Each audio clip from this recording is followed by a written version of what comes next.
I'm Ed Helms, and this is The Mixed Review, the movie review segment that lets you hear from two perspectives, one from someone who loved the movie, and one from someone who hated it. Without further ado, today's review is of Chappaquiddick, the story of Ted Kennedy's car accident on Chappaquiddick Island in Massachusetts, resulting in the death of Mary Jo Kopechne, a campaign specialist for Bobby Kennedy. The film stars Jason Clarke, Kate Mara, Ed Helms, Jim Gaffigan, and Bruce Dern. It was an accident. I was driving. A story like this could dominate the headlines for weeks. Chief, we got a body. A dead body holds a lot of secrets. Those can be the difference between guilt and innocence. So we need to be in control of them. There's not a lot of senators that are charged with manslaughter that go on to become president. Now it's time for The Good Review.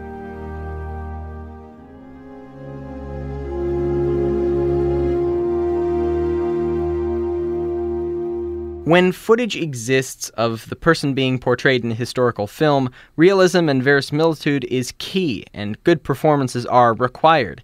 In Chappaquiddick, the entire cast phenomenally portrays the real people of the story while retaining humility and simultaneously recognizing their darker sides.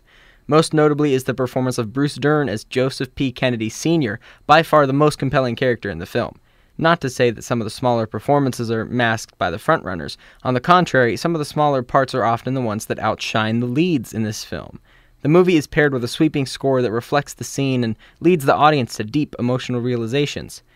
In short, the movie doesn't pull any punches in an honest portrayal of what really happened and who these historical figures really are as individuals, as well as making a deeper point on personal identity and definition. Chappaquiddick tells an important historical event that was largely forgotten and overshadowed in the public eye by larger events that were happening at the same moment in time, and maintains realism while being a thoroughly nail-biting drama because of it. I give it 5 out of 5 stars.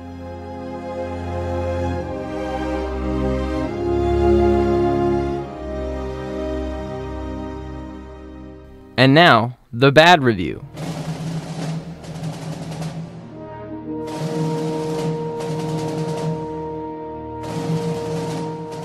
Now, I'm not saying that Jason Clarke and Kate Mara are not great actors. They've proved that they can be in countless other projects. But in Chappaquiddick, their chemistry is disastrous and stops the scene completely with how flat-out just terrible it is. Every scene with the two of them talking is wholly dull. The rest of the cast aren't without their flaws. I can't look at Ed Helms without thinking of The Office, or look at Jim Gaffigan without thinking, Hot Pocket. So many of the back-and-forth jumps through time that the film employs are meant to elaborate, but only confuse, the opposite of the intended effect. The entire story would be heightened by the use of historical footage, but the movie only uses film of the moon landing and of Davy and Goliath. What a wasted opportunity.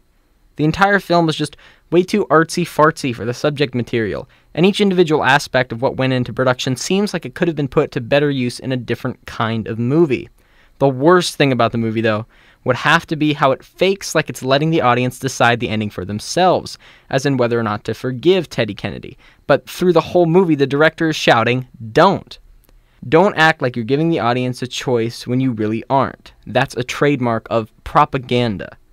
I give Chappaquiddick 0 stars.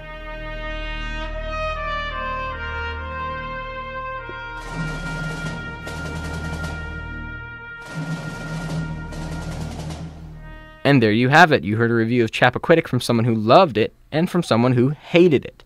Now, if you want to see it or not, that's up to you. Whatever you decide, make sure you tune in again or visit the Mixed Review on YouTube for all episodes, old and new.